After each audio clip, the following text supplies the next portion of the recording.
Olá, pessoal, tudo bem? Eu sou Virgínia Rodrigues e estamos iniciando hoje mais um episódio do podcast Pode Isso, Virgínia? Nós vamos agradecer aqui aos nossos patrocinadores, que é a Emagrecempre, lá da Hélida, né? Nossa amiga que cuida aí do bem-estar das pessoas. A doutora Paula Tomás, com estética facial e cirurgia facial, que entrega propósito também para seus pacientes. E vamos agradecer também a Raquel, lá do Corte Nobres, que está com a gente apoiando o nosso projeto. E hoje estamos com um convidado muito especial que vai falar conosco aqui, é o Rafael.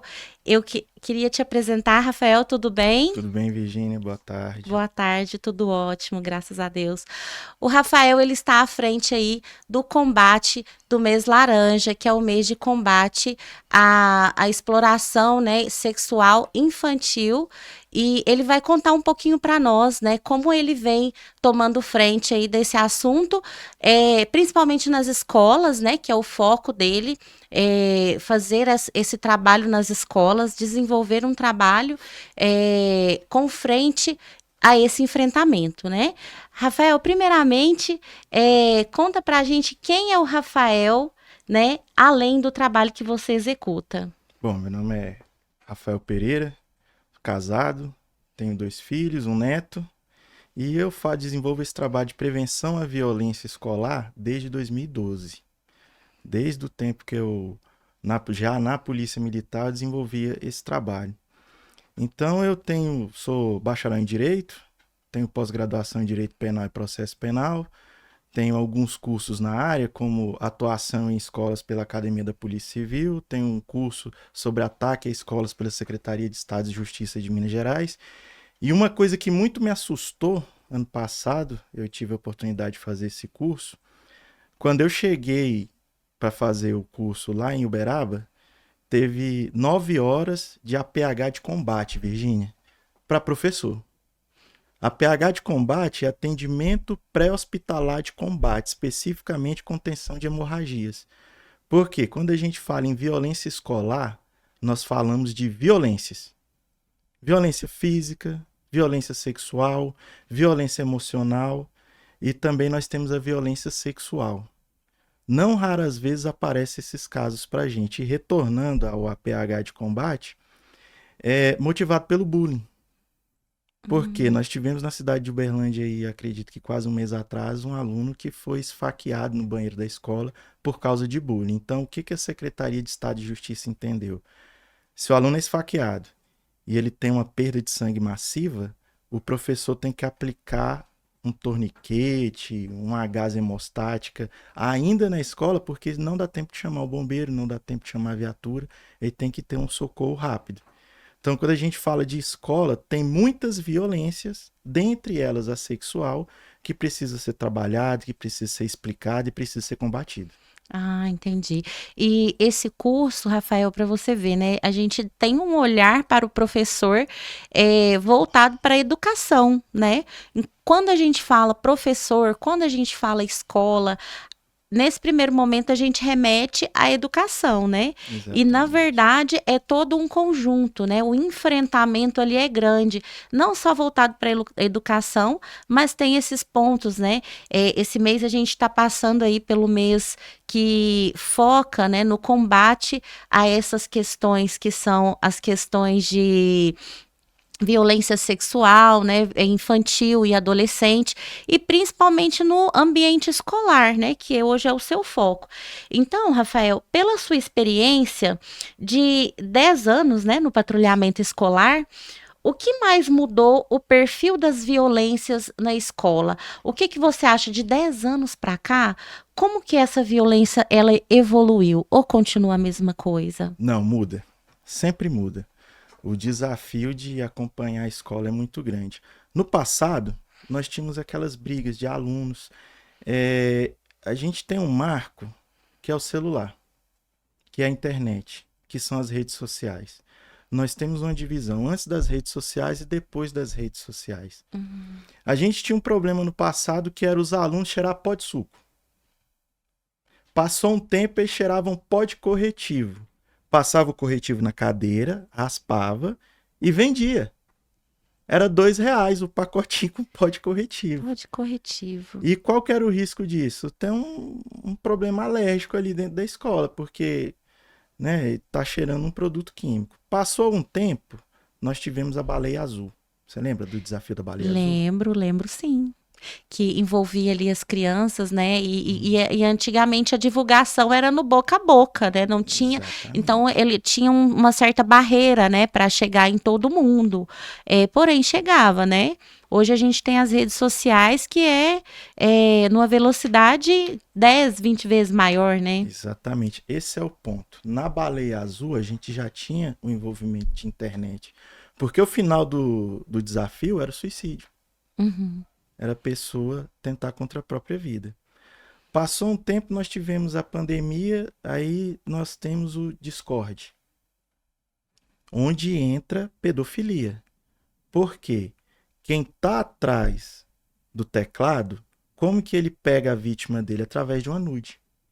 Então eles fazem contatos em vários jogos, nas redes sociais, Roblox, Fortnite, Free Fire, que nem eu falei o último agora, o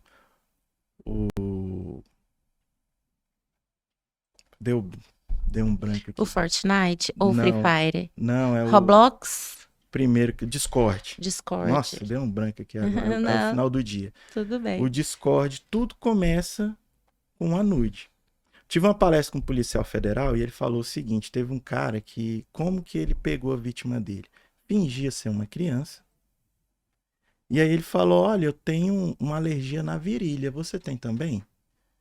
Não, eu não tenho não. Aí ele mandou uma foto. Foto essa que ele conseguiu em algum site da internet.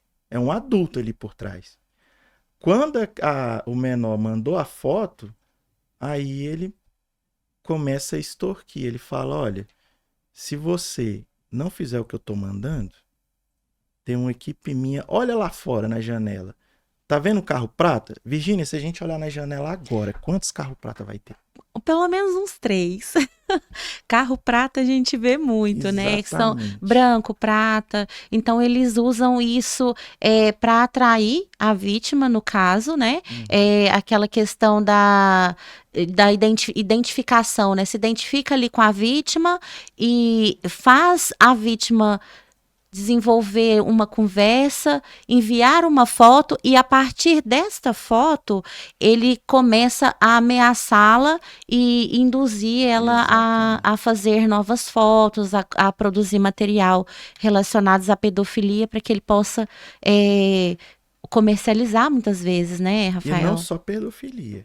Porque quando ele fala, olha na janela, tem um carro prata, a pessoa vai negar. O menor vai negar, o adolescente vai negar. Fala, se você não fizer o que eu tô mandando, tem uma equipe minha aí na porta, vai entrar dentro da sua casa, vai matar seu pai, sua mãe e sua família. Ameaça. Ameaça. E lá também tem tortura. As vítimas são obrigadas a se cortar, a ingerir objetos. Tem vídeo de vítima ingerindo lâmina. Então, quando a gente fala em violência sexual, a gente pensa muito da No ato, pessoa, no né? No contato, né? Uma ato. pessoa com a outra. Mas hoje nós temos o estupro digital. Mudou de figura.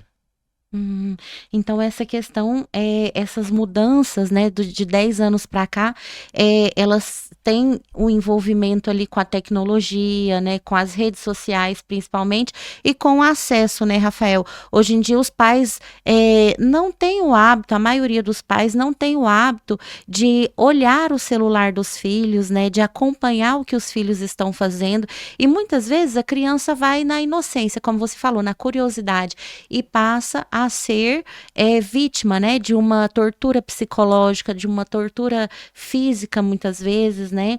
E quando a gente fala na violência voltada para a escola, o que que a gente realmente está falando na prática, né? A gente sabe que tem ali conflito, bullying, ameaça, né? O cyberbullying, aliciamento online e como separar uma coisa da outra sem banalizar. Virginia, a gente precisa entender uma coisa. Na escola existe ato infracional. O Uhum. crime também ocorre na escola. Eu tenho uma grande amiga, Regina, ela me deu um livro primeiro livro que eu li a respeito, ele falava sobre violência na escola. E é um livro escrito por um promotor da cidade. E lá, dos trechos que ele cita, que a gente tem que entender que o crime também acontece na escola. Quando a gente fala de bullying, o bullying é o quê? É uma violência sistemática que se prolonga no tempo, não é isso? Sim. Para a gente agir preventivamente, a gente tem que tomar providência na primeira violência. Vou pegar uma colinha aqui. Na lei do bullying, o que é o bullying aqui no artigo 2º? Ataques físicos. O que é um ataque físico? Lesão corporal. A gente tem insultos pessoais. O que é um xingamento? Uma injúria. Se a gente tomar providência no primeiro xingamento, a gente não vai ter o bullying. Isso não vai evoluir. Não vai chegar à situação da escola que eu citei aqui, que teve um aluno esfaqueado. Ameaça. Ameaça está no Código Penal. Ameaça enquadra como bullying. Enquadra no como caso. bullying. Está na lei do bullying. Uhum. Entendeu? No artigo 2º. Expressões preconceituosas. Hoje Uberlândia é uma cidade que cresce. Tem pessoas de vários estados trabalhando aqui. Nós temos gente de São Paulo, da Bahia, do Maranhão. Eu não sou daqui, eu sou de Brasília. Então, quando você começa a discriminar uma pessoa pelo estado que ela vem, isso é injúria racial. Sim. E no ambiente escolar, né, Rafael, a gente vê muito isso, principalmente por falta de orientação dos pais às crianças. Então, um aluno ali identifica que o outro aluno é diferente dele, por exemplo, né? E ali começa as ofensas, começa muitas vezes com alguma brincadeira, né? Os apelidos, isso aí pega e de repente está todo mundo, né, na mesma ofensa contra uma determinada, contra um determinado aluno, né? E isso causa um risco psicológico ali para essa criança, né? Exatamente. Um dos pontos do bullying é o abalo psicológico, né? Uhum. Então, se a gente começa a perceber que nas primeiras ameaças, nos primeiros apelidos, na fofoca, e nós temos um outro problema aí, Virgínia. Eu brinco com as meninas, eu costumo falar quando eu vou fazer uma atividade preventiva, eu falo assim, meninas, eu sei que vocês não fazem, viu? Não fica de fofoquinha. Não fica dizendo que a colega é rodada, que a colega é catraca de ônibus, que a colega é talarica. Aí tem aquele risinho, aquele olhar que já entrega. E sabe o que acontece? Essa conversa, essas ofensas, elas circulam pelas redes sociais. Todas as escolas, eu não vou exagerar de falar todas não, elas têm um grupinho. Pega o nome da escola, escola tal fofoca. 7º D, fofoca. Alguma coisa nesse sentido. E ali essa confusão é estimulada. Nós tivemos uma cidade no interior de Minas Gerais que uma menina de 12 anos esfaqueou outra colega. Por conta de fofoca. Por conta de fofoca. Uhum. Mas não era só fofoca. Aí fica aquela incitação, né? Olha, você vai deixar? Quando a gente estava na escola já era assim, né? Era. Se fosse eu, não deixava. Não deixaria. Até a pessoa, aluno que está lá incentivando, olha, se fosse eu, existe um ato infracional, o termo técnico é o ato infracional análogo ao crime de incitação ao crime. Até essa pessoa que está incentivando, ela responde. Ela responde criminalmente. Criminalmente. No caso do menor, né? Na época da escola, a fala era briga, briga, briga, lembra? Eu estudei em uma escola, inclusive, que a Regina, sua amiga, né, que não pôde estar aqui com a gente hoje, ela foi professora lá. E, na época, a escola, ela tinha um apelido de Cadeião, né? Exatamente. Que é uma escola do bairro São Jorge. Aceita a água, Rafael? Vamos olhar a palavra, que o nosso papo tá muito bom, né? Então, lá, essa escola, ela tinha um apelido de Cadeião, né? E, na época, os professores, eles tinham uma preocupação em tirar esse rótulo da escola, porque realmente as mães, eu saí da escola, eu estudei por 6 meses na escola e meu pai e minha mãe decidiram por segurança, né, tirar a gente da escola por conta das inúmeras brigas, inclusive dos alunos e das pessoas externas que tinham acesso livre à escola, né? Não era tão rigoroso hoje, qualquer pessoa entrava na escola qualquer horário, né? Então, na sua visão, quando aparece esse tipo de situação dentro da escola, de bullying, de briga, ali entre os alunos mesmo, né? O professor identificou que tem uma situação assim. Qual que é uma medida que você acha que ele tem que tomar? Qual que é a medida correta para ser tomada quando o professor identifica um tipo de situação desse? Virgínia, eu costumo brincar com os professores que as providências já estão pré-estabelecidas. Eu brinco que tem uma tabela. E hoje o regime disciplinar das escolas está mais rígido. Por quê? Lembra do caso em Riborel? Em Riborel, Aquele esse eu não garotinho lembro. do Rio de Janeiro que foi espancado pelo padrasto, Aham. que era médico, que era vereador da Ah, sim, o cidade. vereador da cidade tinha influência. Isso. Uhum. E assim, devido às lesões internas, ele perdeu a vida. Hoje nós temos a lei em Riborel. A lei em Riborel, ela alterou o ECA no artigo 226. Ela fala assim, ó, havendo menor vítima, não cabe a lei 9.099. O que é a lei 9.099? A lei do juizado especial criminal. É para crimes de menor potencial ofensivo. Vou pegar o exemplo da fofoca.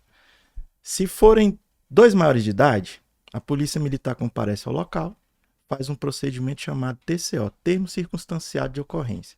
As vítimas se comprometendo a comparecer no Poder Judiciário posteriormente, quando forem acionadas, são liberadas no local. O menor não. De 2022 para cá, havendo a prática de ato infracional e a vítima, na grande maioria das vezes, quando não for contra um servidor, é menor. Ele é uma criança ou um adolescente, né? Exatamente. Então, Então a providência é única, 190. não tem o que se discutir. A professora identificou, pede o apoio da polícia para comparecer e tomar as Exatamente. medidas legais, né? Agora nós temos que diferenciar outra coisa. Pelo Estatuto da Criança e do Adolescente, criança é 12 anos incompletos. Criança não responde por ato infracional. O que é ato infracional? De uma maneira simplória, tudo aquilo que a lei penal diz que é crime. Criança recebe medida de proteção. Mas eu alerto os pais no seguinte: lá no artigo 932 do Código Civil, prevê que o abalo moral, quem paga é o responsável. Um garoto de 10 anos estava fazendo bullying com outro. O pai chegou para a diretora e falou: Olha, meu filho é criança. Eu tive que alertar, engano do senhor. Porque se o outro aluno, por exemplo, ele começa a desenvolver um problema psicológico, psicólogo é caro. Se ele não conseguir no meio público, se ele for pagar, o pai da vítima pode cobrar o abalo moral do pai do autor. Tem 12 anos completos. Isso é sexto ano. É uma fase em que os meninos estão passando por uma transformação física, biológica e social. Está deixando de ser criança, está se tornando adolescente, se tornou adolescente, o corpo está mudando e o regime jurídico dele também. É onde que tem um desgaste, porque 12 anos ele já pode ser conduzido para a delegacia. Ele já pode responder, por exemplo, no juizado de menor, né? Exatamente. Ele responde pelos atos dele, ele só não tem aquela questão de ficar recluso no sistema prisional, por exemplo. Ele vai ficar, qual que seria, no caso, essa condução, né? Para o jovem, que é acima de 12 anos, mas ele não atingiu a maioridade penal. Quais são as medidas nesse caso? Isso é um tema que causa muita polêmica, né? A famosa maioridade penal. Mas um fato é, já começa eu tenho mães, Regina, nós temos mães, Virgínia, que são solo e têm 2 empregos. Eu falo isso para os meninos e para os pais. O menor não vai sozinho para lugar nenhum. Se tem uma fofoquinha, uma difamação, um crime contra a honra, a viatura acionada vai conduzir para a delegacia, vai tirar o pai do trabalho. O não danada não é tão danado assim. Lá na delegacia, não é uma salinha com ar-condicionado, com um livro, com a televisão. Menor não fica com maior, nem menino com menina, mas é em uma cela. E o pai tem que aguardar. Pode sair de lá em 10 minutos ou em 10 horas. Por quê? 24 horas é o prazo que o delegado de plantão tem para ratificar o flagrante ou não. Pode pegar a delegacia vazia, ser liberado em 10, 15 minutos, como pode pegar aquele dia de plantão tumultuado e ser liberado 2 horas da manhã. Uhum. Aí no caso aquele menor ali, ele já causou um transtorno familiar, né? Ele já Exatamente. causou um desgaste, já causou uma perca do dia do trabalho do pai, por exemplo, né? Então não é só que não vai dar nada, né? Ali um desgaste ele já vai gerar, né? E aí cabe aos pais também identificar, né, Rafael? E dar uma tratativa mais, digamos assim, no diálogo, né? Uma tratativa mais severa, talvez, para aquele menor, né? Aquele jovem que talvez está sob falta de orientação, né? Eu insisto muito na informação. Informação, Hoje à orientação, né? tarde eu estava com atividade com os pais, tanto amanhã, assim, é muito gratificante quando o pai vem e agradece. Porque o pai está trabalhando muito, a mãe está trabalhando muito. Então ele não vê, às vezes ele até vê uma reportagem, mas não dá tanta atenção. Por exemplo, a mãe falou para mim, a escola recebeu um menino egresso do sistema socioeducativo. Aí o diretor conversou comigo, eu falei, não, vamos acolher, o lugar dele é na escola. A mãe ficou ali, ah, mas o defensor público, falei, mãe, a gente não tá aqui para coagir a senhora. A gente tá aqui para trabalhar junto. O seu filho tá tomando algumas atitudes que é indisciplina, mas se for por lado do ato infracional, a senhora vai passar por todo desgaste de novo. Sabe o que ela me falou, Virgínia? Hum, Ela passava muito constrangimento porque ela tinha que pedir dispensa do trabalho e os colegas sabiam que era para visitar o filho no CESEU. tá vendo? Lá tem mãe que não tem dinheiro para chegar lá.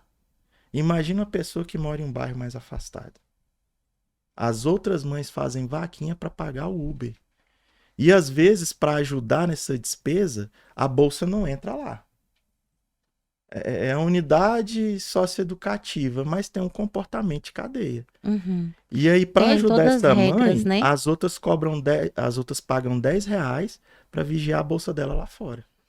Meu Deus, é um transtorno muito É grande, né? sofrimento. É um sofrimento. É melhor orientar as crianças, né, Rafael, e seguir uma linha correta, né? Principalmente nessa parte que é voltada aí para as escolas, né? No ambiente escolar, que tem ali um professor na sala, que ele tá regendo a sala, né?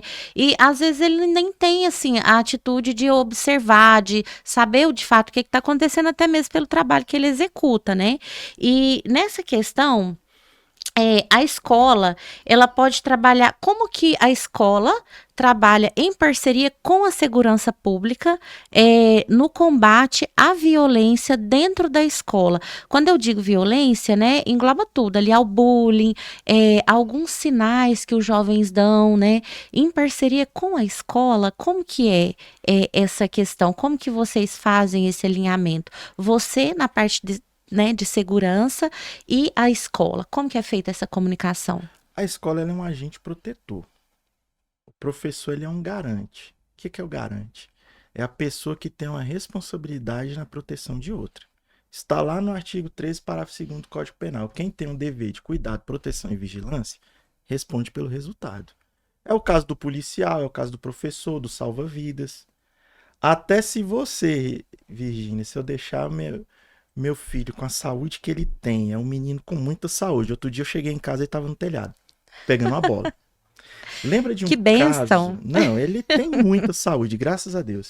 Lembra de um caso em que uma patroa estava olhando o filho da empregada e o menino caiu do prédio Sim, e ele né? Muito morreu? triste, Ela morreu. foi presa pelo quê? Homicídio. Homicídio. É isso que o Abandono de garante é. incapaz, né? Ela foi presa pelo homicídio, Uhum. pela negligência no cuidado com a criança. Então, o professor ele tem um olhar altivo e muitas vezes, falando em crimes sexuais, é na figura do professor que o aluno encontra uma pessoa em que ele confia, que ele pode se abrir. Então, o professor está em sala, o menino estava aquela criança saudável, corre, brinca, né, empurra o coleguinha, de repente o menino não brinca mais. Ah, um sinal. Um sinal. Não tá comendo direito, tá introspectivo, tá choroso, é um sinal de alerta. Muitas das vezes, esse aluno é uma potencial vítima de abuso sexual. Hum. São esses sinais, então, que os alunos dão em sala de aula, né? Porque o professor, ele está Exatamente. convivendo com o aluno ali diariamente, né? Ele percebe os comportamentos, ele sabe o perfil comportamental de cada um. Então, a qualquer mudança, o professor, ele pode estar em alerta, ele pode checar, inclusive, com a família, né? Com os familiares. Rafael, e você atuou no GEPAR, GEPAR. no GEPAR, né? Isso. Como vulnerabilidade social, né?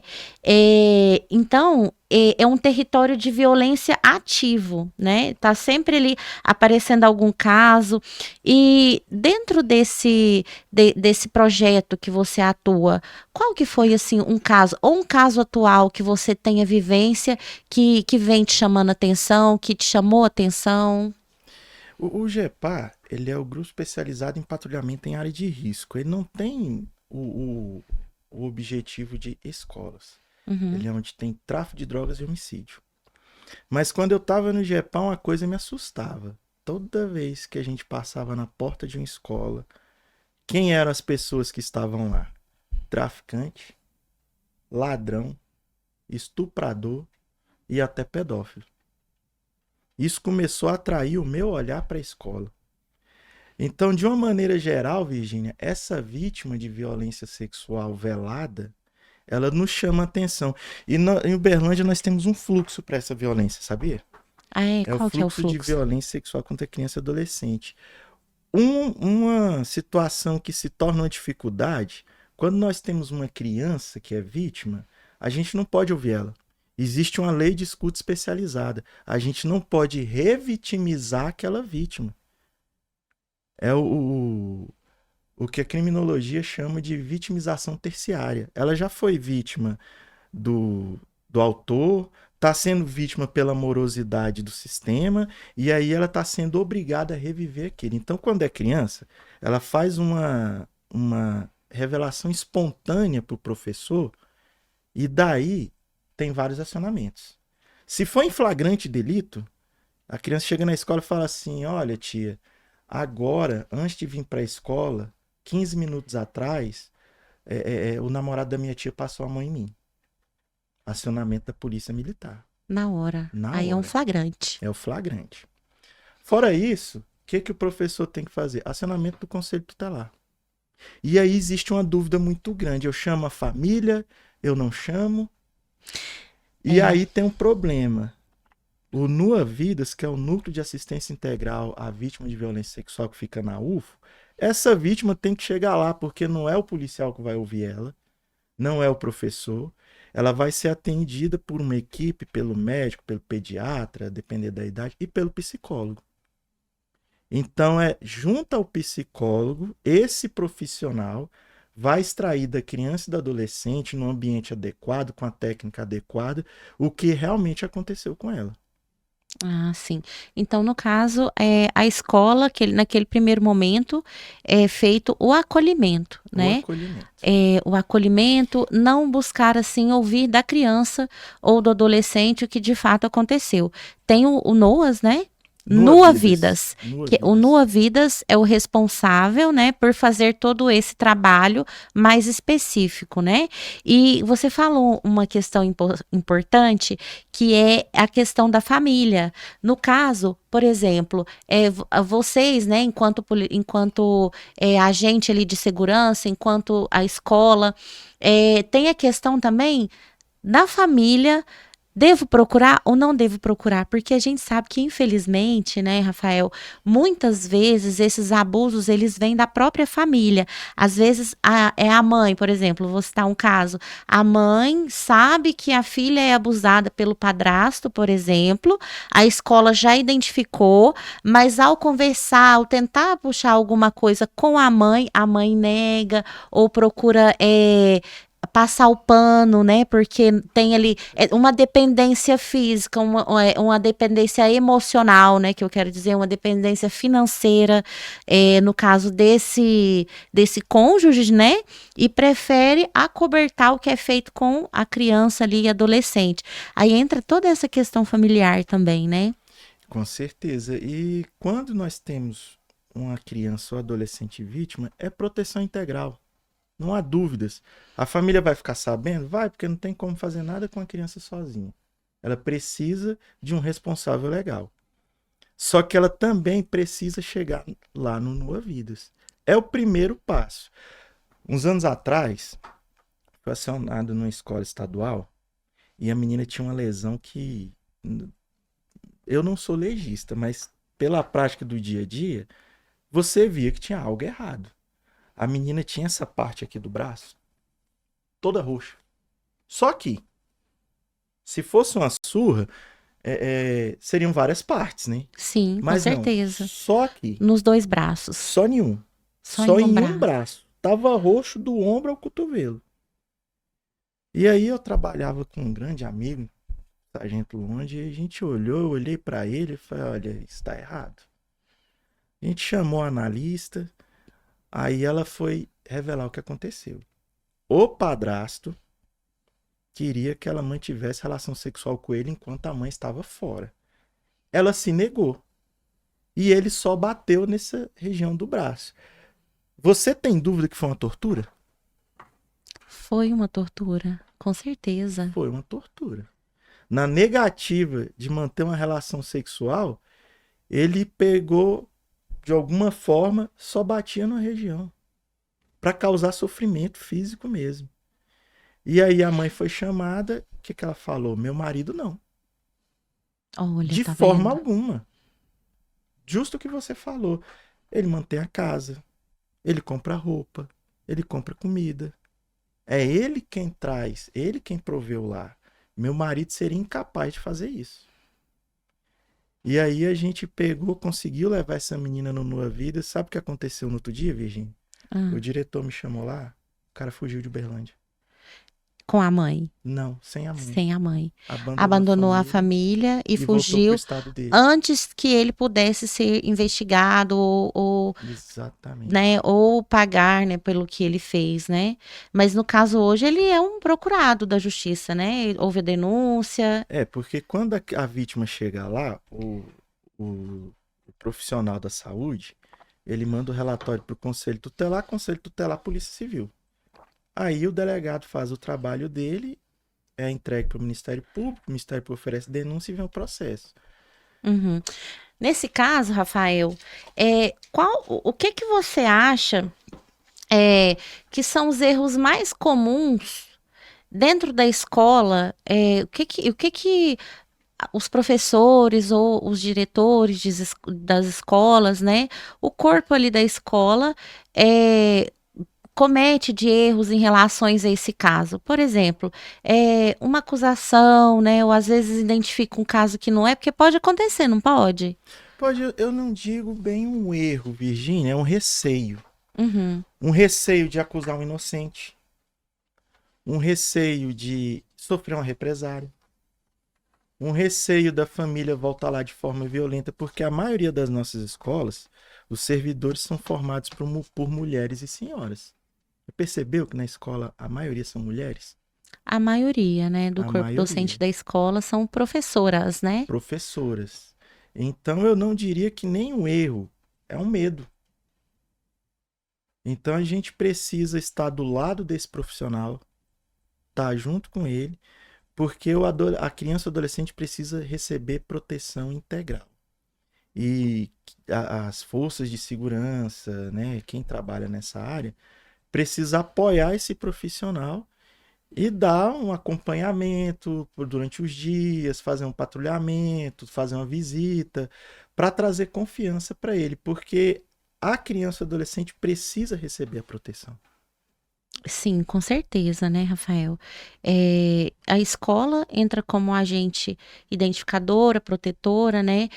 Em união também com a segurança em união também com o poder público, né?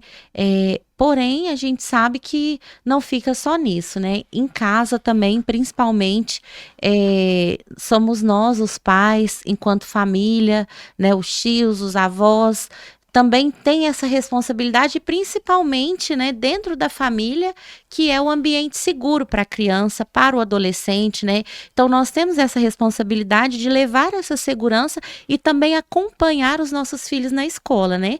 Principalmente quando não vem de casa para a escola, e sim da escola para casa. Porque acontece casos também, né, aonde os adolescentes ou as crianças sofrem abusos dentro da escola, né? A gente já viu casos de professores, né? Que não é raro, a gente quase não vê aqui, né? Eu acredito, mas acontece bastante também, né? Abuso de alunos para alunas também, né? Acontece. O predador sexual, a gente precisa entender que esse sujeito, vou falar sujeito para não falar outro nome, Sim. ele está onde a vítima dele vai estar. Ele vai estar no parque, vai estar numa escolinha de futebol. Não estou falando que é tudo professor, não. Onde tem criança, onde tem menor, ele vai estar. E hoje o meio digital facilitou muito o trabalho dele. Hum, Infelizmente, teve um caso que eu peguei que o abusador era um professor. O que ele fazia? Ele prometia que ia levar o aluno para fazer um teste numa escolinha em São Paulo. Não lembro qual era. no caso, um professor de esporte. Não, professor de matemática. Ah, no caso, o teste de. Ele prometia que se o aluno fosse até a casa dele, que precisava preencher um formulário, precisava, entendeu?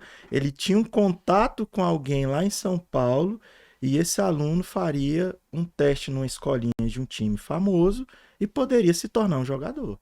Quando chegava lá, ele queria manter uma relação sexual com esse adolescente. E o foco dele era os meninos. Tá vendo? Eu tenho uma preocupação com os meninos, porque, Virginia, eu acho que os meninos denunciam menos. Até mesmo pela cultura, né? Pela Pela família, vergonha. com vergonha da família, né? Assim, é uma marca, um abalo psicológico que ele leva para a vida inteira. Então, nessa situação específica, eu fui desenvolver uma atividade e olha a importância que a gente tem quando um jovem, a criança, adolescente confia na gente. Um adolescente me chamou, falou, posso conversar com o senhor? Eu falei, pode. Só que você não conversa com o aluno sozinho, né? Tem que Não chamar pode, né? Tem alguém que da chamar alguém da escola. escola. E ele relatou esse fato. E não estava em flagrante. Esse autor fugiu da cidade. Ele fugiu antes, no caso, ele fugiu antes que ele fosse investigado. Ele Exatamente. percebeu que o aluno já estava levando adiante o assunto e sumiu. Sumiu. Porque assim, por mais que a gente tenha tentado manter o anonimato, não repassar com o que a gente estava lidando, entre os alunos a conversa corria. Entendeu? Então a fofoca, né? A fofoca É. correu. E aí o professor tomou conhecimento e fugiu. Aí, alguns anos depois, eu soube por um proerdiano, conheci o caso, ele foi para uma cidade pequena de Minas Gerais e lá ele foi tentar abusar de uma criança e ele foi morto por traficantes. Olha. Que tem a justiça, né, também Paralela. paralela, né? A gente sabe que essa questão dos abusos sexuais na justiça paralela, o que se ouve falar, né, é que é implacável, não tem perdão, né, para esse tipo de O que eu crime. acho uma hipocrisia, porque nesse meio, fornecer bebida alcoólica ou qualquer outra substância que cause dependência física ou psíquica, até decorei o artigo do ECO 243, é crime. Então eles embriagam meninas menores de idade, oferecem drogas e depois abusam sexualmente. É um comportamento. Esse artigo, ele tá no ECA, Tá né? no ECA. Que no caso quando a pessoa ela fornece bebida alcoólica, drogas, né, algo que seja químico e que vai Cigarro cigarro, eletrônico, só de oferecer, né, narguile, para criança ou adolescente, ele já está cometendo um já está crime. praticando esse crime. Já está praticando um crime, né? E a gente tem visto, Rafael, os últimos noticiários, né? Mas eu acredito que não seja um caso de agora ele está tomando mais repercussão. É, muitos adolescentes cometendo esse ato, né? Dando bebida para as meninas e levando para lugares para cometer estupros coletivos, né? Exatamente, é o que a gente falava no começo. Lá atrás era uma coisa, o meio digital mudou totalmente. Tem um caso, eu uso essa reportagem lá de São Paulo. Acabei de falar agora à tarde para pai. Telefone de filho não tem senha para pai. Filho não tem que ter privacidade, tem que ter proteção. O pai tem que vasculhar telefone, tem que conferir áudios, tem que olhar guarda-roupa, tem que olhar gaveta de guarda-roupa, porque já viu que tudo que é errado fica no guarda-roupa? É Exatamente. impressionante, né? É impressionante. A pessoa quer esconder no guarda-roupa. Tem que conferir. Porque às vezes o pai não fica nem sabendo. Essa menina acreditava que tinha um relacionamento e a gente percebe um padrão. O caso mais recente agora, salvo engano, em Rio de Janeiro, a menina também já ficava com o rapaz. Você viu esse caso na Sim, televisão? sim, eu vi. Já ficava com o rapaz. Já tinha uma confiança Já nele, tinha uma né? Na confiança. cabeça dela, ela tinha um relacionamento, né? Estava envolvida emocionalmente com esse rapaz, né? E na cabeça dele já era outra, né? Outra coisa. Ele usou ela, né? Exatamente. Aí nessa reportagem que eu uso, é um caso que a menina conversava pelo Instagram, acreditava que era um namoro, ela tinha 13 anos de idade. Estupro de vulnerável é qualquer contato sexual com menor de 14 anos. Qualquer ato libidinoso, não precisa ser Consumado. não precisa ser a relação sexual em si, qualquer ato libidinoso. Isso é estupro de vulnerável. Não se leva em consideração se a vítima quis, outros relacionamentos anteriores, se tem uma intenção de um casamento. Recentemente, Minas Gerais teve que voltar atrás em um julgamento. Foi entendido, um desembargador lá em Belo Horizonte entendeu que havia um relacionamento, uma menina de 12 anos, e depois teve que voltar atrás. Sim. Nesse caso, eles chegaram a se casar, né, Rafael? Ele casou com ela, né? Sim, foram morar juntos, É, né? No caso, com consentimento dos pais. Nesse caso, os pais eles são responsabilizados também, né? também, também. Criminalmente, porque eles são responsáveis por essa criança, né? 12 anos ainda é uma criança, né? Então, ainda é uma Tá, criança. Ele tá vivendo um mundo de transformação. Ele tá sim. deixando de ser criança para se tornar adolescente, o corpo tá mudando a voz, toda aquela situação. Sim. E é essa questão que você levantou da internet, para você ver, a menina começou a namorar com o rapaz pela internet, né? Já pegou uma confiança nele. Ele atraiu ela para um local, né? Deu bebida para ela alcoólica, né? Foram não sei a quantidade de bebida, mas ela Uhum. ingeriu bastante bebida, ficou até um pouco sem sentido. Ele cometeu o ato com ela e chamou mais alguns colegas, né?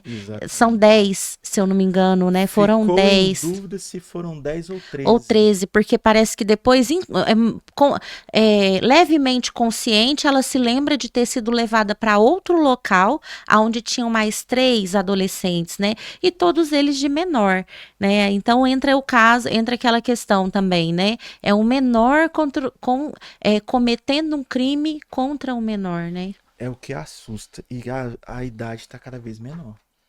A gente vê o caso da facada que eu falei, 12 anos. Essa menina, 13. É a idade vulnerável, né?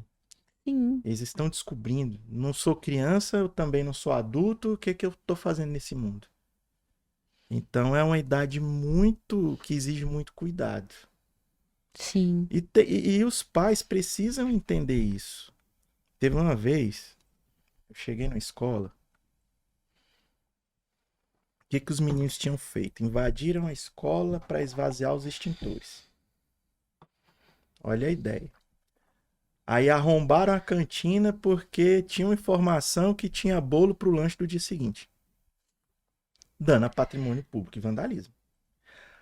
Como o professor conhece o aluno um por um, a gente estava lá fazendo uma ocorrência, acionava o pai, vinha um aluno, qualificava. Aí a diretora voltou e falou assim: olha, sua filha tem 10 dias que não vem na escola. A mãe virou para mim e falou assim: uai, onde minha filha tá? Eu falei: bom, a minha eu sei. A sua senhora deveria saber. Ela, lembrei, ela tá dormindo na casa da namorada. É bom, pelo menos tá com a namorada. Aí a diretora me olhou, olhei pro sargento. Pera aí, essa menina é do sexto ano?